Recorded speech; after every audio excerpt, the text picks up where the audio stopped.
हम इस वक्त लखनऊ के सीसीएस एयरपोर्ट पर हैं और जिस तरीके से फ्लोरीन गैस के लीक होने की बात हो रही थी, जिसमें हम आपको बता रहे थे कि एनडीआरएफ की टीम, एसडीआरएफ और स्टेट पुलिस और साथ में एयरपोर्ट के जो स्टाफ हैं वो सभी इस रिसाव को देखने के लिए कहां से हो रहा है, किस तरीके से हो रहा है। हम आपको इस वक्त तस्वीरें दिखा रहे हैं। एयरपोर्ट के बाहर का जो टर्मिनल होता है वहां पर ये खड़े हैं और साथ में पूरी इनकी फ्लीट है जो कि रेस्क्यू के वक्त पे चलती है कि कहाँ क्या स्थिति हो जाए उसको ले कर के एम्बुलेंस के साथ साथ इनके अपने रेस्क्यू की जो वैन होती हैं कि किस तरीके का रेस्क्यू करना है। और सबसे अगर कहा जाए तो बेहद मुश्किल वाली बात थी कि जिस तरीके से फ्लोरीन गैस का रिसाव हो रहा था, ये कैसे नहीं समझ में आया, किस तरीके से ये कार्गो सेक्शन में चला गया, किस तरीके से फ्लोरीन गैस का रिसाव हो रहा था और अंततः स्थिति ऐसी बिगड़ी कि एनडीआरएफ, एसडीआरएफ और सिविल पुलिस सभी लोग आए। क्या आप लोग रेस्क्यू के अंदर गए थे? वहाँ सर जाना हुआ था आप लोग? हाँ, रेस्क्यू टीम में गए। वो सर हैं हमारे, सर हैं हमारे सर वहाँ पर हम किस तरह से जयसवाल साहब अंदर गए थे आप लोग कभी? सर हमारे टीम कमांडर सर हैं, उनसे सर पूछे थोड़ा सा। ये सब खड़े हुए हैं आगे। अच्छा, तो आप लोग टोटल कितने लोग थे यहाँ पे और कितने बजे आना होगा? सर मुझे जानकारी अभी थोड़ा कम है। यहाँ पे जो कमांडेंट सर हैं वो सर कितने बजे इन्फॉर्मेशन आई थी, किस तरफ कितने बजे इन्फॉर्मेशन आ गई थी? काली साहब हमारे तो सीनियर अफसर आ रहे हैं, पूरी जानकारी आपको दे देंगे क्योंकि आमतौर पर कितने बजे आपकी जानकारी में आ गया था? ये अब क्योंकि सर के पास ही फ़ोन आया था, हम तो उनके निर्देश में चल रहे थे। हम गए थे कानपुर इंसिडेंट में। हाँ, तो वहाँ से जस्ट हमारी टीम यहाँ पे एक हमारी आरआरसी से पहुँची है, दूसरी हमारी कानपुर जो रेल इंसिडेंट हुआ था वहाँ से टीम पहुँची है। दोनों टीमें यहाँ पे पहुँची थी। तो आप कितनी देर हो गया पहुँचे हुए? हम लगभग यहाँ पे मेरे ख्याल 12 के करीब पहुँच गए थे, 12 से पहले। तो आमतौर पर किस तरह की साइज है ये गैस? मैं कह रहा हूँ ये बाइट पूरी जो है हमारे सीनियर अफसर है वो देंगे, आप थोड़ा वेट कर लीजिए, वो पूरी जानकारी देंगे। वो देंगे तो ठीक रहेगा, सीनियर है ना हमसे। तो सिचुएशन किस तरह का है वो सारी चीज़ें आपको बता देंगे। यहाँ पे हम देखिए एनडीआरएफ से बात करने की कोशिश कर रहे हैं, लेकिन चूंकि सिचुएशन कुछ ऐसी है कि जिस पे बात करना अभी मुनासिब नहीं है। उनका कहना है कि ऑपरेशन पूरे तौर पे अभी ख़त्म नहीं हुआ है और ऑपरेशन को लेकर के तभी बताया जा सकता है जब सीनियर अफसर आ जाएंगे।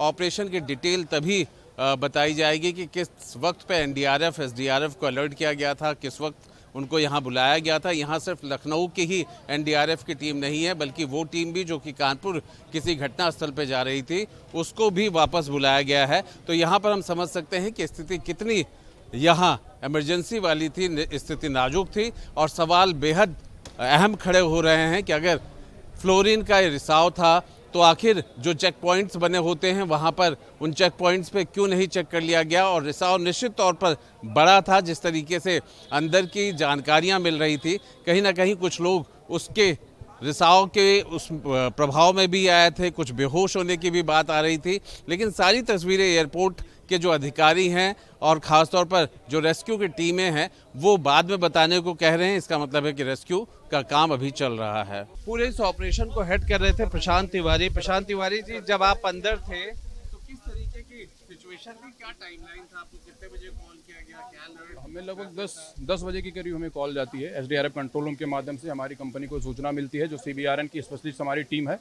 और सूचना मिलने के तुरंत बाद हमारी टीम वहाँ से अलर्ट मोड में रहती है, तो वहाँ से आकर जल्द से जल्द यहाँ पर रिस्पॉन्स की। यहाँ आने के बाद हमने ये देखा कि जो फ्लोरीन है, फ्लोरीन एक लिक्विड फॉर्म में फ्यूम के रूप में वहाँ पे पाया गया और जिस कारण से जो एयरपोर्ट के इक्विपमेंट थे वहाँ पर कंटामिनेशन और उनके इक्विपमेंट में डिटेक्ट किया गया कि यहाँ पर कोई रेडियो एक्टिव मटेरियल है जिससे रेडिएशन इमिट हो रहा है। उस दौरान पहुँचने के बाद हमने यहाँ पर 5 ऐसे कर्मचारी पाए गए जो उस परिक्षेत्र में थे जहाँ पर रेडियो एक्टिव आइसोटोप था।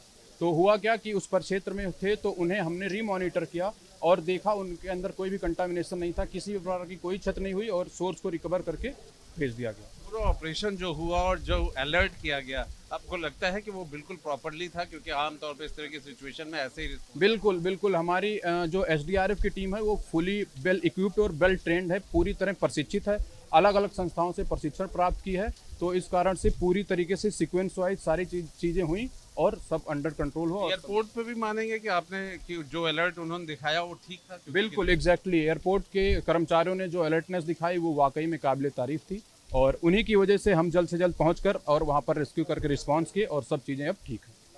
हम आपको बता रहे थे कि किस तरह से यहाँ पे ऑपरेशन चल रहा था। ये जरूर है कि किसी तरीके के जान माल का नुकसान नहीं हुआ, कोई यहाँ पर ऐसी बाधाएं नहीं हुई, लेकिन ये जरूर है कि जिस तरीके से एयरपोर्ट स्टाफ या फिर जो रेस्क्यू टीमें होती हैं SDRF NDRF, उनका जो क्विक रिस्पांस टाइम था, जो एक्शन था, वो बिल्कुल बेहद तारीफ करने वाला था, क्योंकि एयरपोर्ट बड़ा ही सेंसिटिव माना जाता है और ऐसे में इस तरह की सूचना जाने पर जो कार्रवाई की जाती है, जिस तरीके का एक्ट किया जाता है, वो बेहद प्रोफेशनल था और यही वजह है कि किसी तरीके की कोई यहाँ न तो घबराने वाली बात थी, ना ही कोई ऐसी स्थिति थी जिससे किसी तरीके का खतरा हो सकता था। सौम्या श्रीवास्तव जी हैं, जो कि जैसे ही ये खबर आई, शायद पैकेजिंग का काम आप ही लोग का था जो यहाँ से जा रहा था? हमारी कंपनी में ही पैकेजिंग होती है, yes. So we are Hindi. हम रेडिएशन सेफ्टी, मैं रेडिएशन सेफ्टी ऑफिसर हूँ Shreeji imaging and diagnostic private limited की। हमारे यहाँ रेडियो एक्टिव दवाइयाँ बनाई जाती हैं जो कि कैंसर के मरीजों के इलाज के लिए डायग्नोसिस के लिए यूज होती हैं। तो वो दवाइयाँ हम इंडिया में गवर्नमेंट हॉस्पिटल में भी भेजते हैं, प्राइवेट हॉस्पिटल में भी भेजते हैं, F18 FDG। तो उसमें कुछ ऐसा था नहीं, मे बी यहाँ पे फॉल्स अलार्म आया और डेली बेसिस पे हम लोग भेजते हैं, ऐसा नहीं है कि पहला दिन था, लेकिन आज फॉल्स अलार्म आया एंड यहाँ पे इतना हाइप क्रिएट हो गया, जबकि कम्प्लीटली फॉल्स सारी चीज़ें हैं, कुछ ऐसा नहीं था। मैं आके चेक करी, एवरीथिंग वाज सेफ। आप मशीन से कैसे दिखा सकते हैं क्या इंडिकेटर होते हैं जब आपको लगता है कि इंडिकेटर, जरा कैमरे पे हम देख लें इस बात को? Sir sorry but these things are very, नहीं, पर लोगों को पता होना चाहिए एटलीस्ट। कैमरे की तरफ आप कीजिए।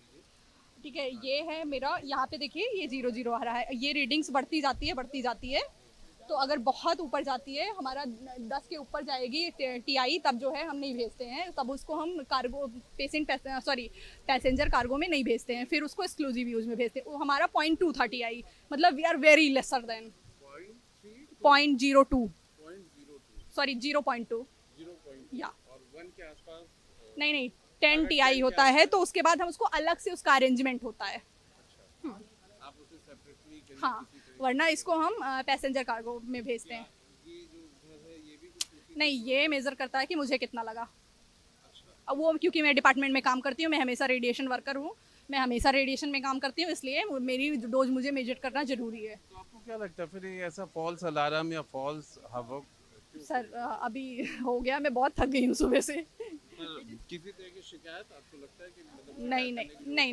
नहीं एंड हम इसके बारे में डिस्कस करेंगे। There is some lack of knowledges also, तो वो जिसका पार्ट नहीं है वो उसको थोड़ा कन्फ्यूजन हो सकती है, तो इसलिए ये हाइप क्रिएट हो गया। मैं आई, मैंने सारी चीज़ें समझाई सबको and everyone was completely convinced.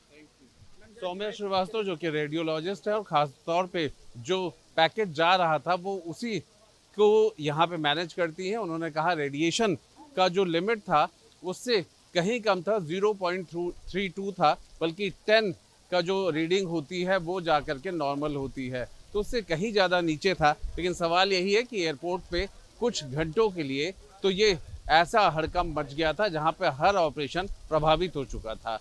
Operation खत्म हो गया है और अच्छी बात यही है कि किसी तरीके का यहाँ पे कोई नुकसान या किसी तरीके की कोई मुश्किल सिचुएशन नहीं है। वीडियो जर्नलिस्ट दीपक राणा के साथ आलोक पांडे, न्यूज़ नेशन, लखनऊ।